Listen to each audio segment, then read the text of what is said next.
This is Street Knowledge with Chris Graham. Welcome to the podcast. Chris Graham here, and I've got a special guest, Lisa Rock. Lisa and her band are coming to Waynesboro, to the Wayne Theater, on Saturday to bring the A Carpenters Christmas concert to the Wayne Theater, and definitely looking forward to this performance. Lisa, thanks for joining us. Hi, good morning. So talk to me. 2010, I think it was, if I've read this right. You did your first Carpenters tribute type show. How did the idea come about to go into the music of Karen and Richard Carpenter and try to bring this music back to life, so to speak? I had actually done a show back in 1997 in Minneapolis that was more of a multimedia presentation, cabaret type show. And I was approached by a theater in the Chicagoland area because I had sold a different show out, and they said, "You have something else?" And I said, "Yeah, I've always wanted to do just a strict concert version of the Carpenters, as well as talking, some anecdotes and some of the biography of them, and to keep that music alive." And so we sold it out a good month ahead of time, so we kind of knew we had something on our hands, and here we are, I think we're at about 210 shows now that we've done. That's amazing to see how something like a seed can be planted like that. I'm a child of the '70s, was born in the '70s, and my mother was a huge Carpenters fan, like a lot of people were, with all the top 10 hits they had. But I remember, the music was something that was sort of the tapestry of my childhood. What do you think it is about the enduring appeal of that music? It seems like, it still resonates today, but in the '70s as well. It was really the tunes were so catchy. They just caught on. What do you think it is about the music?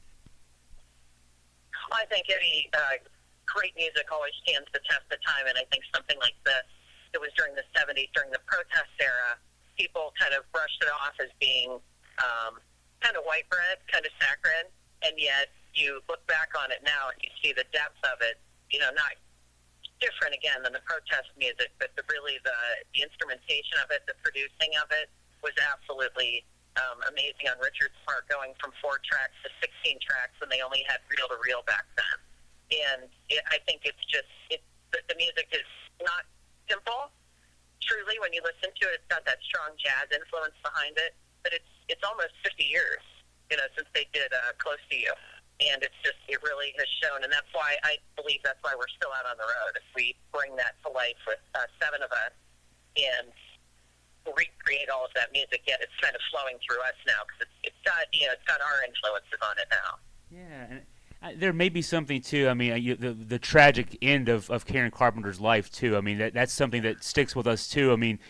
Just imagining how much more music we could have had from the Carpenters if not for that, I guess maybe also a part of our memories of the Carpenters from the '70s, perhaps as well. Oh, absolutely. I think her contemporaries and her one of her best friends was Olivia Newton-John, and Olivia's still touring. Karen's voice would have done nothing but grow in that depth and that richness she already had at the age of 18 would be extraordinary today. I'm sure.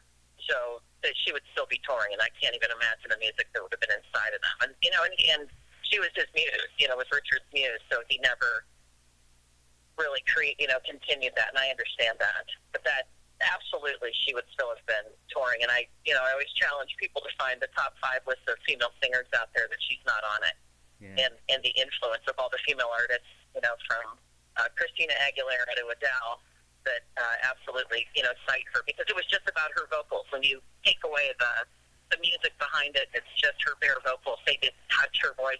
He didn't overproduce her voice and just let her sing. And it's astonishing still to this day. You said something a little earlier. I'd read in an interview that from a year or two ago that you had said as well, and I wanted to pick up on it. You've done more than 200 of these shows now, and I'm sure as you continue to do the shows, prepare for the shows, you get more and more into it, the nuances, that kind of thing. Talk about the development of your work in the Carpenters' music and how it continues to grow in nuance and that kind of thing.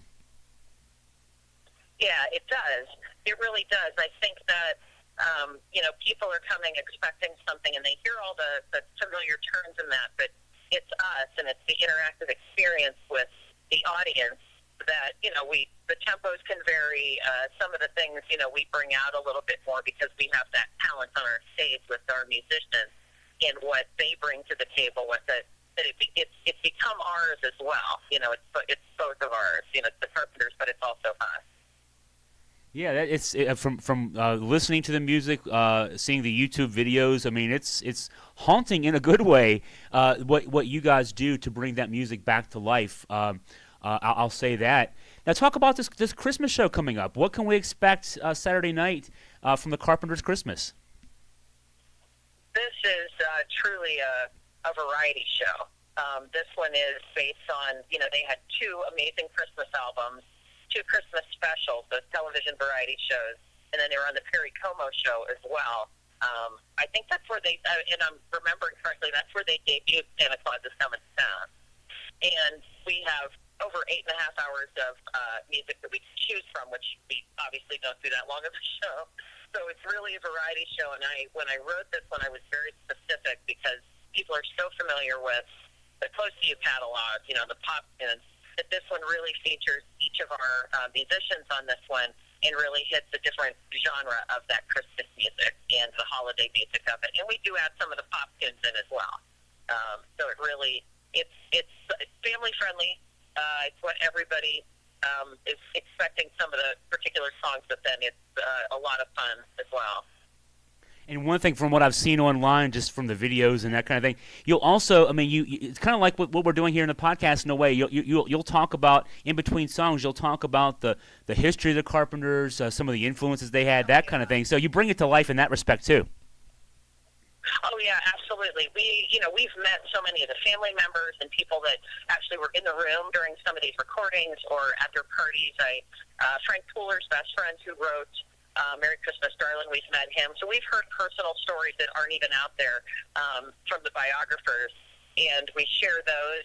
We share, things that have happened to us as a consequence of this, and it's a lot of it's really a lot of things that people are surprised by that they didn't realize, and it's a lot of memories for them as well.